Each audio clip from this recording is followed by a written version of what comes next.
A dengue é uma doença que afeta milhares de pessoas todos os anos no Brasil.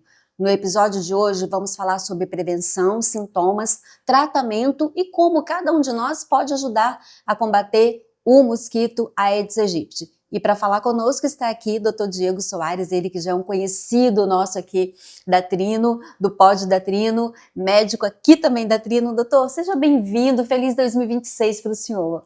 Feliz 2026 para você também, para todos os nossos espectadores. É sempre muito bom estar com você, estar junto com os nossos espectadores, dividindo um pouco de conhecimento, porque saúde também é educação, saúde também é conhecimento. Com certeza, doutor. E a gente, como a gente falou aqui na abertura, a gente vai falar sobre dengue, é um assunto recorrente, mas é um assunto que merece atenção sempre, né? E para começar, o que é a dengue, doutor? A dengue, ela é uma doença infecciosa, aguda, febril. Então, o principal sintoma da dengue acaba sendo a febre.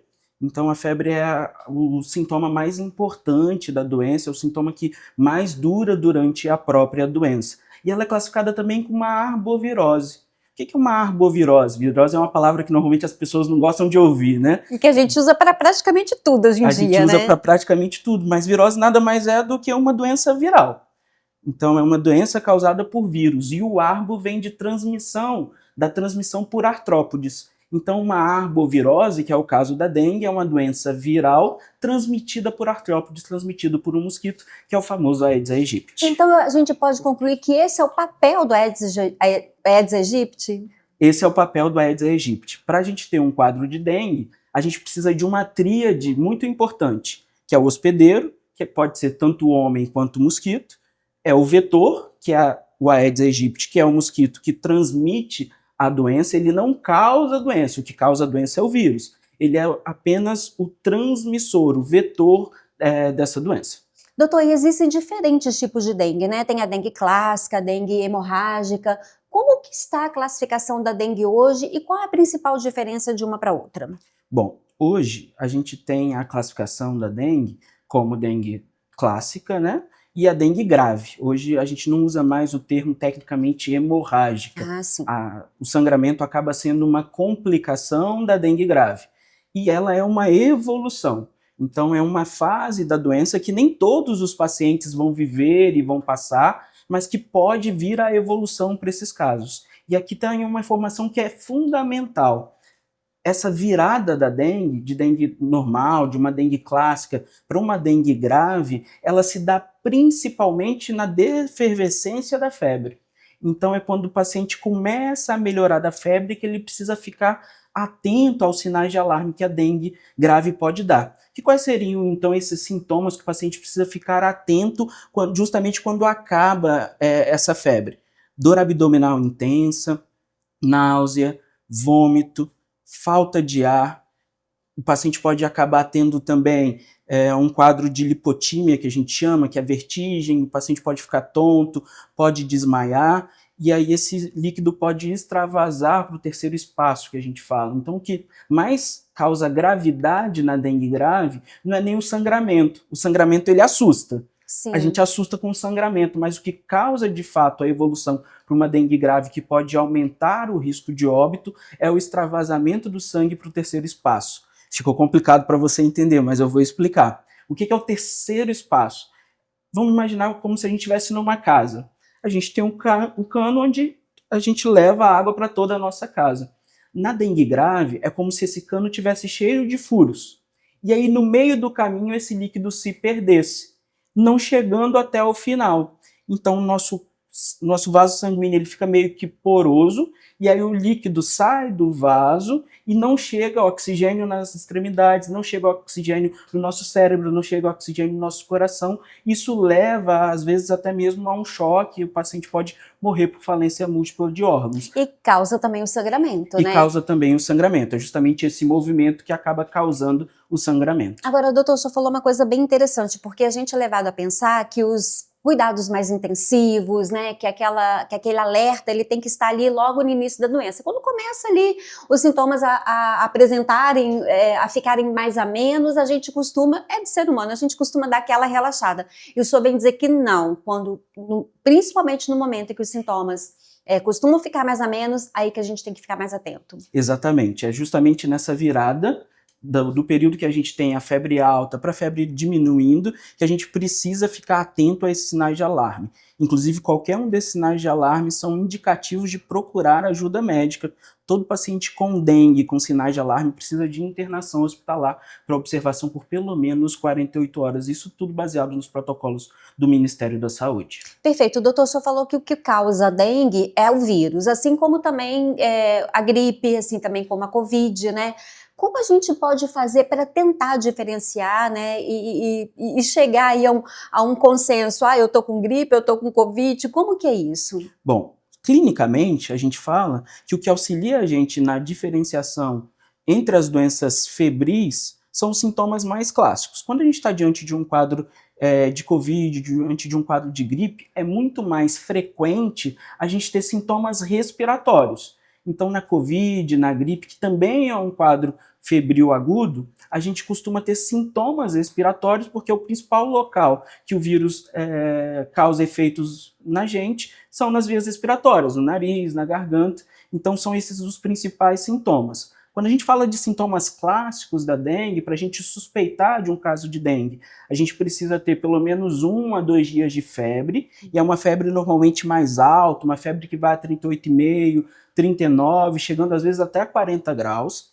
A gente pode ter dor de cabeça, dor no corpo, dor nas articulações, o racho cutâneo que a gente fala, que a pele fica toda pintadinha, fica com aquelas pintinhas vermelhas. A gente pode ter náusea, vômito e diarreia. Esses sintomas são bastante comuns e a gente passa a pensar em dengue quando a gente tem febre, então é um sintoma obrigatório, com pelo menos 2 desses sintomas que a gente falou que são sintomas clássicos da dengue. Na verdade, os sintomas são muito parecidos, né? Daí a necessidade, né, doutor, de, ao apresentar estes sintomas, procurar imediatamente o médico, né? O atendimento hospitalar, atendimento ambulatorial. A gente sempre orienta o paciente que febre não é algo normal. Febre é algo que leva a gente a procurar atendimento de saúde, a procurar o médico. Então, o ideal é que a gente passe por essa consulta até para a gente orientar o paciente qual é a melhor forma de fazer, o que fazer, quais medicamentos tomar, quais medicamentos não tomar, que na dengue é uma informação importante. Então, é fundamental. Febre há pelo menos 2 dias é indicativo de consulta médica. Doutor, nesse caso, o nosso cliente trino, nosso usuário trino, ao perceber algum desses sintomas, ele deve se dirigir a uma consulta ambulatorial ou ele deve se dirigir a um dos hospitais que integram a trino? Bom, é importante a gente buscar, primeiramente, uma consulta ambulatorial. Né? A gente tem uma central de atendimento, onde os pacientes podem entrar e buscar uma consulta com o clínico. Então, todo paciente trino que tiver sintomas de febre podem entrar em contato com a nossa central para buscar uma consulta de atendimento. Pode acontecer de não ter um atendimento para aquele dia, de não ter um clínico disponível naquele momento, apesar da gente hoje estar com 2 unidades, a unidade do Gilberto Machado, a unidade aqui do Perin Center, onde a gente tem atendimento clínico todos os dias. Caso não consiga atendimento, aí sim pode procurar alguns dos hospitais referenciados da Trino. Perfeito. Aliás, vou dar uma pausa aqui para falar. O doutor falou aqui da unidade do Gilberto Machado, como ficou linda, né, doutor? Ficou maravilhoso. Linda lá no Gilberto Machado. Se você ainda não conhece, na Clínica Antares, ali na descida da rodoviária. É uma clínica moderna, ampla, vários profissionais atendendo lá, né, doutor? Isso mesmo. Eu, inclusive, já atendo lá também, é? atendo lá e aqui. Durante a semana, estou dividindo aí para a gente conseguir assistir os nossos pacientes da melhor maneira. Que ótimo! Mais uma possibilidade que a Trino oferece para você aí. Pode ser atendido aqui, né, onde nós estamos gravando esse pod, que é no Perin Center, que também é um local belíssimo, dá vontade de ficar aqui o dia inteiro. Como também lá na Clínica Antares, que está um ambiente bem hedônico, bem humanizado. Você nem parece que está num ambiente de saúde, né? Tá bem interessante. Voltando aqui, a gente está falando de tratamento, quando o paciente deve ou não procurar atendimento ambulatorial. Como a gente pode definir, doutor, o tratamento da dengue em si? A gente sabe que ele é diferenciado de acordo com o sintoma, de acordo com o quadro clínico, né? Mas geralmente, como é o tratamento? Bom, a principal informação que a gente tem a dar para os nossos ouvintes é que na maioria das vezes o quadro de dengue ele vai cursar como uma dengue clássica.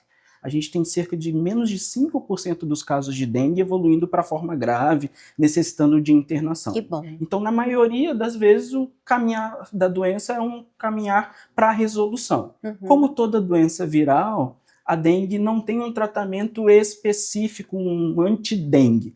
A gente precisa orientar o paciente a manter uma boa hidratação, e a hidratação é o principal fator de tratamento da dengue. Só para a gente ter uma ideia, né, a gente orienta o paciente com dengue, ele precisa tomar pelo menos 60 ml por quilo de peso. Então, um paciente com 70 quilos, ele precisa tomar por dia cerca de 4,2 litros de líquido. Sendo que desses líquidos, 1/3 é importante que seja de soro oral, né? Que pode ser aquele famoso soro caseiro, água com açúcar, uma pitadinha de sal, ou até mesmo formulações que a gente tem na farmácia que a gente pode prescrever para os pacientes, e o antitérmico, que acaba auxiliando a deixar essa febre mais baixa, porque a febre normalmente intensifica muito os sintomas de dor no corpo, intensifica muito os sintomas de dor de cabeça, daquela prostração que o paciente febril tem. Aqueles pacientes que têm o rash cutâneo, né, que tem aquelas pintinhas pelo corpo, às vezes acabam tendo um pouco de prurido também. E aí a gente pode também prescrever, fazer uso de algum antialérgico para tentar diminuir um pouco a vontade de coçar a pele. Mas é um sintoma que também nem é tão comum assim da gente ter na dengue. Então, o principal tratamento para dengue é uma hidratação adequada. Lembra que a gente falou, né, que um dos riscos é desse sangue extravasar para o terceiro espaço? Então, quando eu mantenho a minha hidratação adequada, eu mantenho o líquido dentro do vaso e mantenho o sangue chegando em todas as partes do meu corpo. Maravilha! E se você está acompanhando o nosso Pod da Trino aqui com o Dr. Diego Soares, essa aula sobre dengue, arbovirose, compartilhe o conteúdo, faça com que essa informação de qualidade possa chegar a mais e mais pessoas através aí do seu compartilhamento, tá bom? Doutor, nós estamos falando hoje da dengue, falando... Que boa notícia que o senhor trouxe, apenas 5% dos casos evoluem, né, para uma dengue grave. Eu tive dengue há muitos anos, minha filha devia ter 1 aninho ou menos de 1 aninho, eu lembro que eu amamentava, e foi uma dengue assim, eu ficava jogada numa cama, meu marido em outra, todo mundo na casa pegou dengue, só uma pessoa não pegou. E na época, isso há muitos anos, né, havia alguns medicamentos que eram inadequados, que eram, né, que não era legal a gente fazer o uso deles, né. Houve uma época que era Tilenol, depois passou a ser Valgina. Como que está hoje isso, doutor? Bom, hoje, os principais medicamentos que são contraindicados durante o quadro de dengue são os anti-inflamatórios, então a gente não deve utilizar anti-inflamatórios, ibuprofeno, nimesulida, cetoprofeno. O AS é uma medicação que a gente também não pode fazer a utilização dele, porque o AS ele diminui a coagulação, então pode precipitar a quadros de sangramento, além de corticóides, que também a gente não indica o uso hoje para dengue. Mas no protocolo do Ministério da Saúde hoje diz para a gente que a gente pode utilizar dipirona e paracetamol como antitérmicos sem preocupação para os nossos pacientes. Então, o dipirona e o paracetamol podem ser usados normalmente. Perfeito. Doutor, o senhor falando aí de AS, me lembrou daqueles pacientes cardíacos, né? A gente que é do Hospital Evangélico, que trabalha muito ali com pacientes cardíacos, embora eu seja da comunicação, a gente ouve falar, né, gente? E também tem casos em família, né? Existem alguns pacientes cardíacos que tomam o AS. Durante a dengue, é suspenso, então? É orientado a suspensão desse medicamento? Por isso que é a importância da gente fazer o atendimento desse paciente, porque cada caso vai ser um caso. A gente precisa, nesses pacientes, avaliar o risco e o benefício. Qual é o grau cardiovascular que esse paciente tem? Qual é o grau de acometimento que ele tem? Ele já tem uma obstrução? Ele não tem uma obstrução? Ele já foi tratado? Ele ainda não foi tratado? Há quanto tempo ele trata? Ele só está fazendo uma medicação para evitar um evento ou ele já teve um evento de obstrução coronariana? Então é importante a avaliação médica para que essa conduta seja uma conduta individual, tomada caso a caso. Perfeito.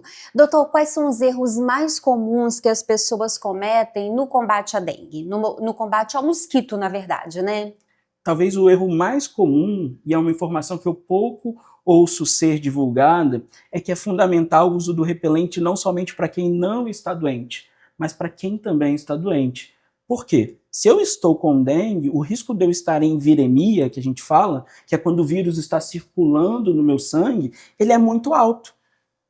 E aí, se eu sou picado por um mosquito da dengue, pelo Aedes aegypti, que não tinha o vírus dentro dele, eu vou infectar esse vírus, eu vou infectar esse mosquito, e esse mosquito vai passar, então, a poder infectar outras pessoas. Então, o uso do repelente não é somente para as pessoas que estão saudáveis, mas é fundamental que as pessoas que estejam com dengue usem o repelente para evitar também aumentar essa cadeia de difusão da doença. Isso vai proteger não somente a você, mas vai proteger as pessoas que convivem com você, as pessoas que moram perto de você. E outra coisa que eu vejo com um erro muito grande é a gente achar que, cuidando da nossa casa, a gente já conseguiu resolver todos os problemas e está livre da dengue. A gente percebe que a dengue é um problema de saúde pública no Brasil, porque ele tem um grande potencial de causar epidemias, de causar uma grande disseminação. Ela se dá por falta de medidas, na maioria das vezes, coletivas. Então eu cuidei da minha casa, mas meu vizinho tem um terreno baldio, eu preciso notificar a prefeitura, eu preciso notificar que ali existem possíveis focos de dengue, para que a gente consiga combater o mosquito. Sem mosquito, a gente não tem dengue. Então, o principal combate que a gente precisa guerrear e lutar é justamente contra o Aedes aegypti, porque sem ele a gente não tem dengue. Sem grandes picos, a gente tem uma diminuição muito importante do risco de evoluir para dengue grave, do risco da gente evoluir também para óbitos. Só para a gente ter uns dados interessantes, a gente teve cerca de 30 mil casos de dengue no Espírito Santo no ano passado, em 2025. Desses 30 mil casos, pouco mais de 30 mil, a gente teve somente 2 óbitos. Então, no Espírito Santo, no ano de 2025, oficialmente a gente teve 2 óbitos por dengue. Quando a gente volta para 2024, a gente teve mais de 120 mil casos. Desses 120 mil casos, a gente teve 42 óbitos. Nossa. E aí a gente para pensar, bom, em 2025 foram 30 mil com 2 óbitos. Em 2024 a gente quadruplicou a quantidade de casos, a gente foi de 30 mil para 120, mas o número de óbitos subiu de 2 para 42. Por que aumenta tanto se não aumentou? A diferença entre o número de óbitos e o número de casos é muito grande. Por quê? Porque o que mais dificulta a dengue é quando a gente tem picos muito grandes de pacientes infectados. Porque aí a gente sobrecarrega o sistema de saúde, a gente não consegue dar a atenção devida a todas as pessoas, e isso faz com que pessoas com dengue grave acabam não conseguindo ter acesso ou não conseguem ter essa triagem mais adequada e acaba evoluindo para dengue grave, às vezes em casa, e aí não consegue mais reverter aquele quadro importante do choque da dengue, do choque grave. É bem importante isso que o senhor fala, né? Quer dizer, uma questão de saúde pública, uma questão do coletivo, uma questão da gente pensar nos outros e não só ali na gente, né? Doutor, vamos fazer agora um mito e verdade? Vamos lá? Sim. Doutor, primeira pergunta, mito ou verdade? Quem já teve dengue não pega novamente? Isso é mito. A gente tem 4 tipos de vírus diferentes da dengue. Então a gente tem esses 4 tipos, e quando a gente tem a infecção por um dos tipos, a gente passa a ter imunidade contra aquele tipo específico. Então, se eu for infectado por um mosquito com os outros tipos de dengue, então acaba que eu posso vir a ter dengue novamente. Mas isso limita ao quadro de 4 possíveis quadros de dengue. Então eu posso ter até 4 tipos de casos. Isso no Brasil, a gente tem 4 vírus circulantes. No exterior, a gente hoje já identificou um 5º vírus, mas que a gente ainda não teve ciclo no Brasil. Que bom, graças a Deus. Água limpa não transmite dengue? Mito ou verdade? Mito. Pelo contrário. A água limpa normalmente é o local onde o mosquito mais utiliza para colocar os seus ovos, né? Ele não bota diretamente na água, ele costuma usar a beirada dos utensílios, né? Da tampinha da água, do ralo. E aí, quando chove, a chuva levanta a água e aí aquele ovo eclode. Então, é por isso que a gente costuma ter um pico grande, principalmente no verão. Porque o que a gente tem no verão? Um calor muito intenso, com picos de chuva com frequência. Então, esses picos de chuva aumentam o nível desses reservatórios de água que a gente tem na nossa casa, pneus, tampinhas de vaso, tampinhas de vasos de planta, a gente tem às vezes uma tampinha de margarina, tudo isso acaba sendo possíveis reservatórios para o mosquito colocar o seu ovo para quando vem a chuva, esse ovo eclodir e causar a dengue. Perfeito. Doutor, mito ou verdade? O mosquito só pica de dia? Não, também é um mito. O mosquito pode picar durante todo o dia, mas ele tem preferência de horário. Ele gosta principalmente do horário inicial da manhã, entre 7 e 9 horas, e gosta mais do finalzinho da tarde, início da noite, variando ali entre as 4, 5 horas até as 19. Mas pode ser que ele pique a qualquer hora do dia. Finalizando o nosso Pod Trino hoje, nós estamos conversando com o Dr. Diego Soares, uma verdadeira aula, né, gente? Muita informação, para mim, assim, muita informação nova, coisas que realmente eu não sabia. E, doutor, o senhor gostaria de deixar alguma mensagem final para os nossos ouvintes, para os nossos telespectadores que estão acompanhando o nosso pod? Claro, claro, quero sim. Eu quero falar para você que é fundamental a gente, nesse tempo, nós estamos hoje gravando em janeiro, que a gente faça uma grande varredura das nossas casas, procure os focos de dengue, procure os focos onde esse mosquito possa colocar esses ovos e vir a se transformar em Aedes aegypti, que a gente cuide também do nosso território, da rua que a gente vive, na hora que a gente vai fazer o descarte dos nossos lixos, que a gente descarte de maneira adequada, para que a gente não tenha uma grande quantidade de mosquitos circulando no nosso território. A gente alerte também os nossos vizinhos, as pessoas que moram ao nosso lado. É fundamental que as pessoas que morem ao nosso lado, que morem na nossa rua, que morem no nosso bairro, também façam essa prevenção, porque combatendo o mosquito a gente consegue combater a dengue. E é fundamental, não se esqueçam, diminuiu a febre, aí é o momento de estarmos atentos. Aí é o momento de estarmos vigilantes para que a gente não evolua para um quadro grave ou reconheça muito cedo os sintomas de casos graves e procure atendimento médico. Doutor, muito obrigado pela sua participação no Pod da Trina. É sempre uma honra receber o senhor aqui. É sempre uma honra estar com você também, Denise.